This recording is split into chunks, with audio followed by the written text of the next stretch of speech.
8:39 en el territorio continental ecuatoriano, buscando la verdad y abogando por la unidad nacional en pro de la paz y la seguridad en el Ecuador. Queremos saludar al ingeniero Nelson Baldeón, experto petrolero. Lo invitamos a un diálogo para que nos ilustre y nos explique el por qué esta caída periódica de la producción petrolera ecuatoriana. Si a esto sumamos un problema que tiene que cerrarse próximamente de manera total, la explotación en el bloque 43 del ITT, si a esto sumamos que en pocas semanas tendrá que liquidarse el tema de la administración del OCP, el oleoducto de crudos pesados, es decir, hay un panorama que todavía ni siquiera lo tocamos, y sin embargo de eso hay una caída de la producción petrolera. ¿Por qué esta caída, ingeniero Baldeón? Buen día. Muy buenos días, Miguel. Muchísimas gracias por la invitación y un saludo a toda la audiencia. Creo que el presidente y su gobierno no está enfocado en lo que realmente es importante. En este momento, creo que la producción petrolera, la columna vertebral de la dolarización del Ecuador, que impacta el 30% del PIB, está totalmente descuidada. En las noticias del día a día se ve que en el Ecuador más se pasa en el tema político, en tema de reversión de visas, en temas de problemas ambientales de comunidades donde se están haciendo proyectos, pero realmente no vemos noticias positivas en el tema energético, y eso realmente hace ver que el Ecuador está politizado, más no está enfocado en lo que es el tema económico y sobre todo en el tema energético, que es lo que realmente debería incumbrir este momento a las autoridades. El Ecuador básicamente tiene desde hace 7 años una alta rotación de autoridades puestas por políticos en puestos claves, como por ejemplo lo que eran las empresas públicas, lo que es Petroecuador, lo que es todo lo que es el Ministerio de Energía, que realmente esa rotación ha hecho que se desenfoque lo que es el tema de la planificación estratégica para el incremento de producción petrolera, que es algo, y sobre todo energético, porque todo va encadenado básicamente a la generación de energía, que es lo que mueve a los países y lo que impacta al PIB. Entonces esa desconcentración, esa falta de planificación ha hecho que este momento cada vez las cosas se agraven más. En el sector eléctrico tenemos apagones constantes, se busca apagar los incendios trayendo al Ecuador barcazas que no sabemos el costo, cuánto costará y si el fuel oil habrá disponible, si será importado, que eso incrementa el costo. Y en el sector petrolero, por ejemplo, el no contar hasta ahora 11 semanas con el viceministro de Hidrocarburos ha hecho primero que no se abran las puertas a los potenciales inversionistas en este sector. Están represados 11.000 millones de dólares en proyectos de inversión para lo que es el sector petrolero y el incremento de producción. Y básicamente el otro tema que bien se mencionó, que es el tema de la renegociación del contrato de OCP, que el 31 de julio ya fenece, la extensión que se había hecho, y básicamente yo creo que es por eso que OCP no ha podido tomar una decisión de hacer la inversión en una variante que le lleve a unos 5 o 10 kilómetros hacia la montaña y no estemos en el problema de que constantemente se vaya deslizando y eso haga que tengamos que parar la tubería. Ahora, el tema de OCP, lo que pasó en la producción no debería ser tan grave, ya que había almacenamiento, pero estos retrasos burocráticos de no saber si se va a invertir en una variante porque no hay el dinero, hace que realmente cada vez se extienda más los plazos de reparación de estas tuberías, que ahora haga que el momento, al día de hoy, estemos en 392,000 barriles de producción diaria de crudo, y que en el Ecuador eso significa mucho dinero, casi 100,000 barriles se han perdido en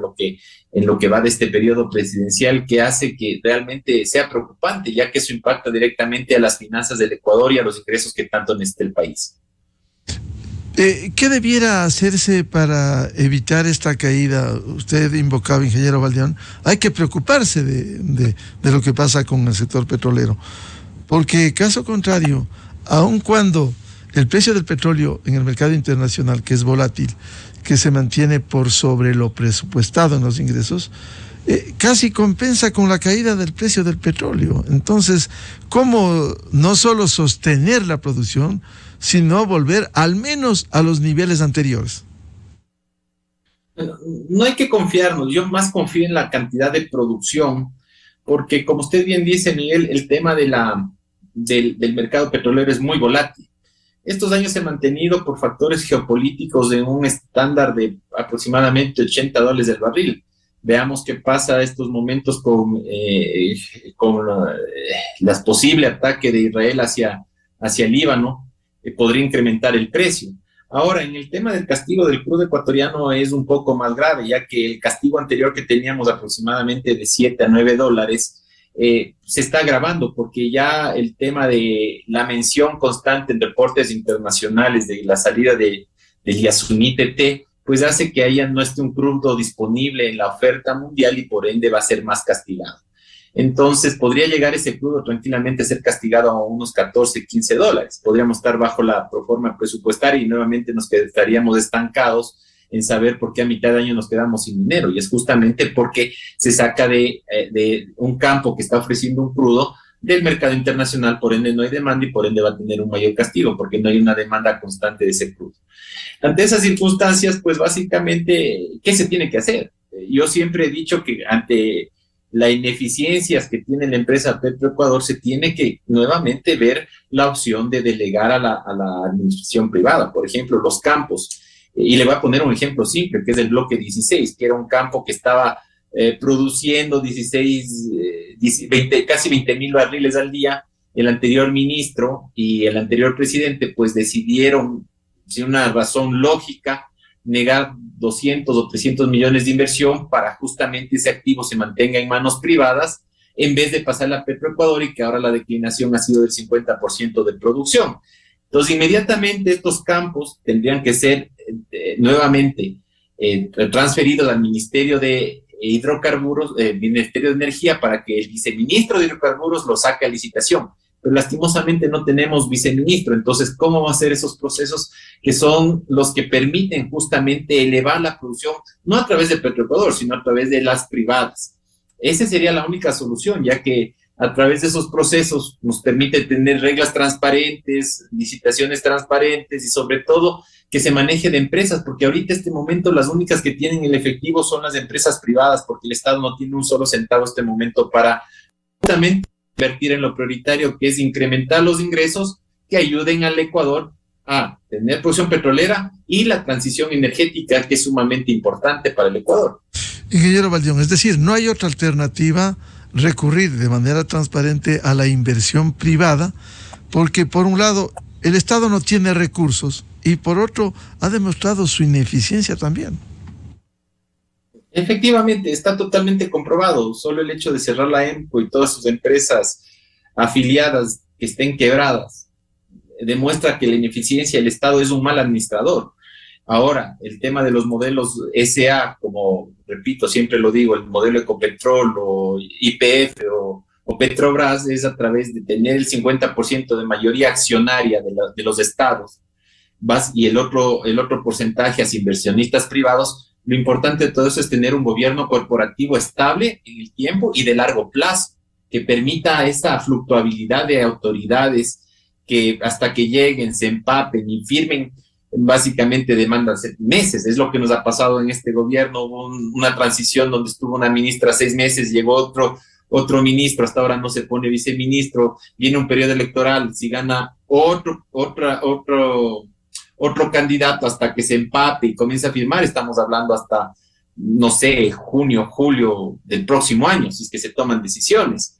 Entonces, eso es lo que está retrasando y esa falta de visión, falta de ejecutabilidad en presupuestos para mantenimiento de una infraestructura eléctrica y petrolera que ya está obsoleta, hace que este momento pase una factura. Mi única manera de este momento poder salirnos de la política, despolitizar un poco la economía, es pasar justamente las empresas públicas a este modelo que permite inversión privada para que comience a desarrollarse este tema energético que es tan importante para el crecimiento del país. Y por último, solo le paso el ejemplo de Perú.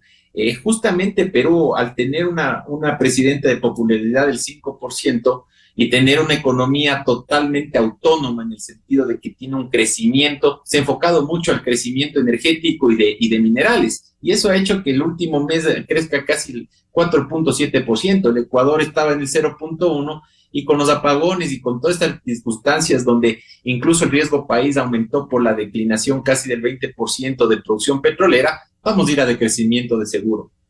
Claro, lo que usted empezó señalando, ingeniero Nelson Baldeón, un país politizado, ¿cómo podemos seguir al vaivén político? Ya estamos previos a un proceso electoral, elecciones presidenciales y legislativas del próximo año, y no haya solidez en las políticas que debieran ir más allá de un gobierno, sino sostenerse, como es uno de los puntales de la economía, el petróleo, ingeniero Baldeón.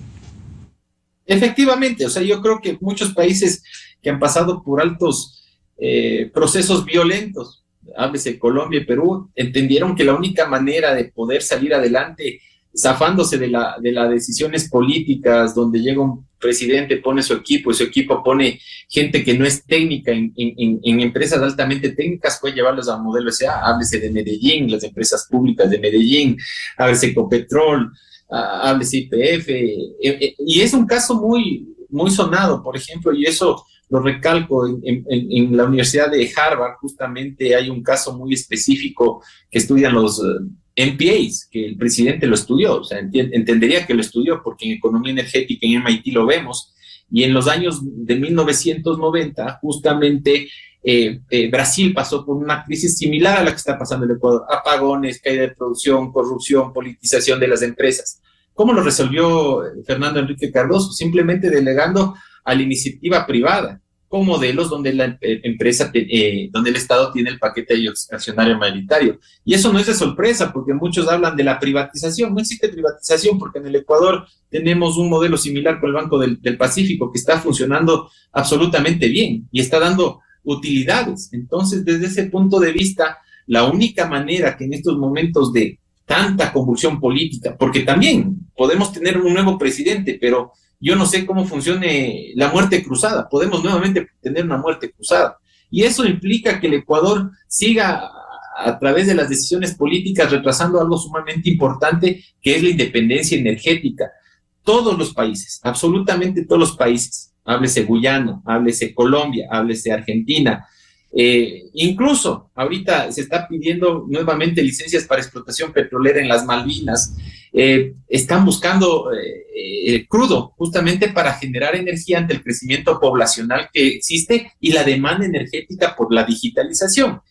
En el tema ambiental, hablando del tema del ITT un poco para aclarar las ideas, siempre hablamos que el Ecuador no sé si salve al mundo por quitar 55,000 barriles de crudo del mercado, si el mundo en el 2035 va a llegar a consumir 116 millones de barriles diarios de crudo. Y acaba de Nueva Zelanda el día domingo revertir las medidas y va a comenzar a emitir licencias de exploración y explotación petrolera y de gas, porque realmente la energía se necesita. El Ecuador, teniendo reserva, no lo está haciendo por una suerte política, donde justamente este tema de ser popular para ganar el voto hace que justamente apuntemos hacia políticas un poco, digamos, de populismo, que hace que justamente compliquen algo que realmente es el fundamento de la economía, que es la energía. Sin energía el PIB no crece. Entonces, de manera urgente, ¿qué debiera hacerse en el sector petrolero, como empezamos este diálogo, para parar esa caída de la producción? Algo habrá que hacer desde el ministerio. Emergencia. Declarar en emergencia.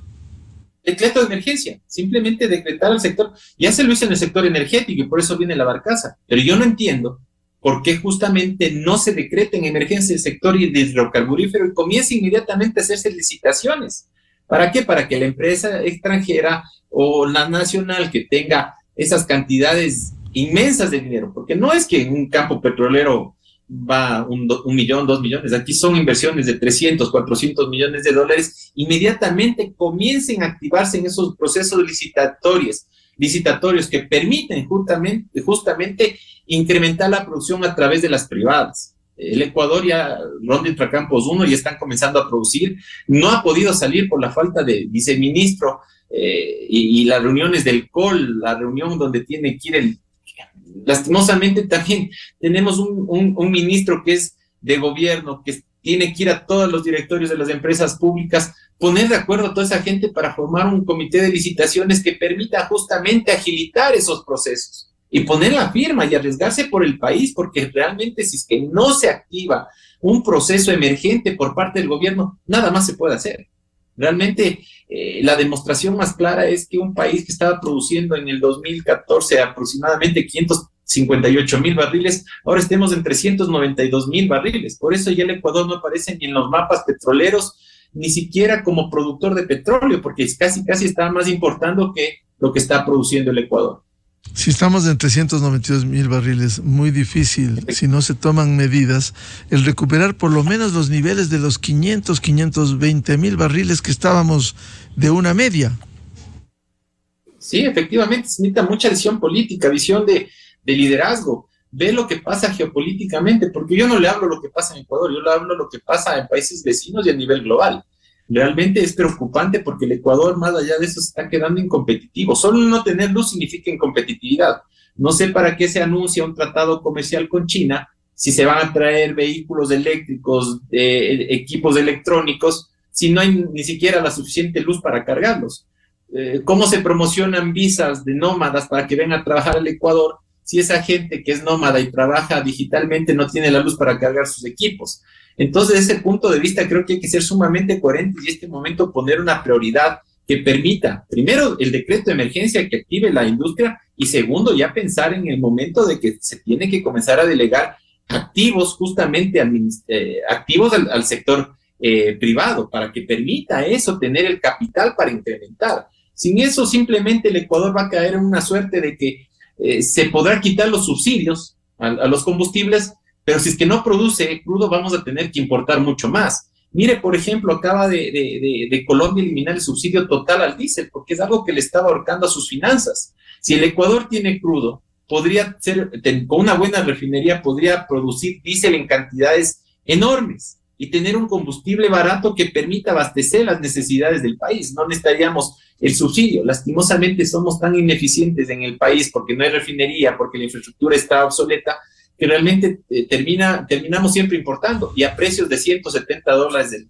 el barril de diésel, que eso es la parte fiscal que está apretando al país y que toca pedir préstamos para pagar eso y terminan subiendo impuestos, que eso impacta la inflación y ese círculo vicioso está justamente haciendo que el país comience a tener estos problemas que están conectados al mundo. Recordemos que el Ecuador solo es simplemente la mitad del mundo, pero el centro del mundo no es. Y tenemos que estar al vaivén de lo que está pasando en dos conflictos globales, como el de Ucrania, como el de Medio Oriente, que está netamente centrado en el precio de la energía.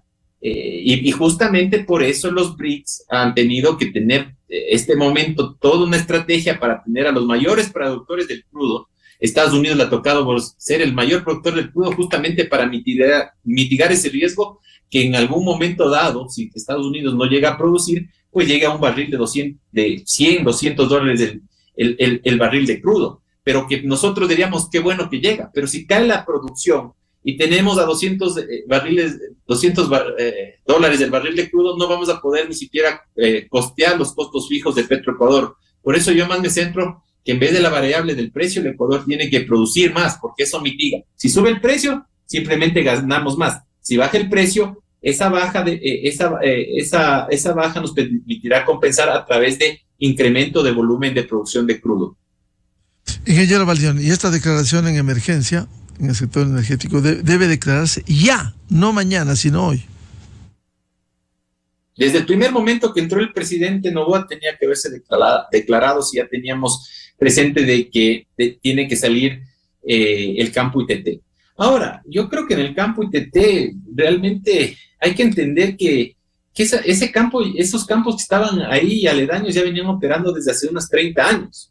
Y básicamente yo creo que lo ilógico de desmontar un campo primera vez en la historia del mundo, digamos, civilizado, de una industria altamente madura que ya va más de 100 años produciendo crudo.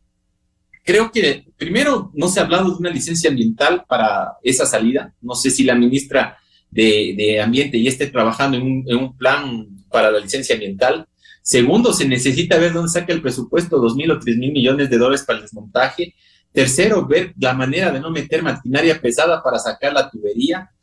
Y yo creo que, repito, hay que tomar nuevamente en cuenta lo que pedía la gente de la zona, donde ganó el no. no querían que se salga de ese campo. Yo pienso que perder $1.200 millones de ninguna manera se ha compensado. En la campaña electoral donde se habló sobre esta consulta súper mal informada, con falta de apoyo de un gobierno que al principio apoyó el tema de la consulta y luego habló de 1 millón de barriles, pues ha hecho mucho daño al tema de inversión en el Ecuador en energía. Y eso justamente desde ese enfoque creo que se tiene que reanalizar.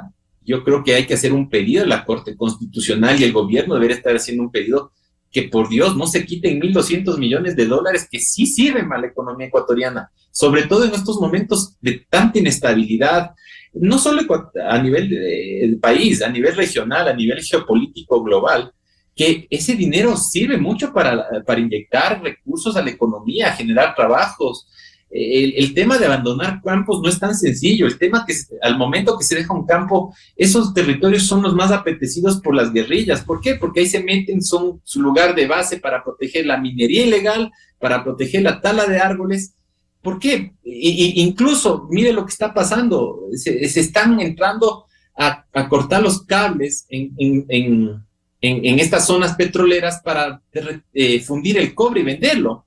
Entonces yo creo que la actividad petrolera sí impacta positivamente, no solo a esa zona, sino a todo el Ecuador. Entonces creo que desde ese punto de vista, desde el primer momento, el presidente debería haber firmado un decreto de emergencia para incrementar los ingresos petroleros, porque turismo no hay. El tema de agricultura está bien complicado. Somos exportadores, pero podríamos exportar más si tuviéramos toda esta visión de poder entender que con un valor energético más barato podríamos ser más eficientes. Minería no existe en el catastro minero hasta ahora, no se ha legalizado, estamos fuera de esa jugada como lo está haciendo ahorita Perú, que está casi en inversiones de 30.000, 40.000 millones de dólares que le han ingresado para fomentar su economía. Lo único que yo veo que nos queda es el sector petrolero. Entonces, yo creo que es un pedido directamente al gobierno que haga algo, empezando por poner un ministro ya de planta técnico que le permita tomar decisiones, un viceministro de hidrocarburos que analice estos 11.000 millones de dólares y nos permita traer esa inversión en vez de estar subiendo impuestos que realmente no más impactan a la inflación que realmente a la economía del país. Bien, como siempre, muchas gracias al ingeniero Nelson Baldeón, experto petrolero, por ilustrarnos en un tema que debiera llamar la atención al gobierno para preocuparse sobre la producción petrolera, sobre la apertura a la inversión extranjera que permita precisamente inyectar recursos, porque el Estado no tiene ni funciona bien administrativamente, un Estado muy débil en el Ecuador, una institucionalidad débil. Ingeniero Baldeón, muy amable por atender a la revista de Opinión Democracia. Muchas gracias por la invitación, Miguel. Un feliz día a todos. Con esto cerramos la jornada de entrevistas y debates, la opinión diversa y libre en la revista de Opinión Democracia. Les recomendamos, ya viene en ExaFM, el show de la papaya. Y a los miles de seguidores de la revista de Opinión Democracia, les agradecemos, les deseamos un feliz martes a todos. Muy buen día. La revista de Opinión Democracia, buscando la verdad en todas partes.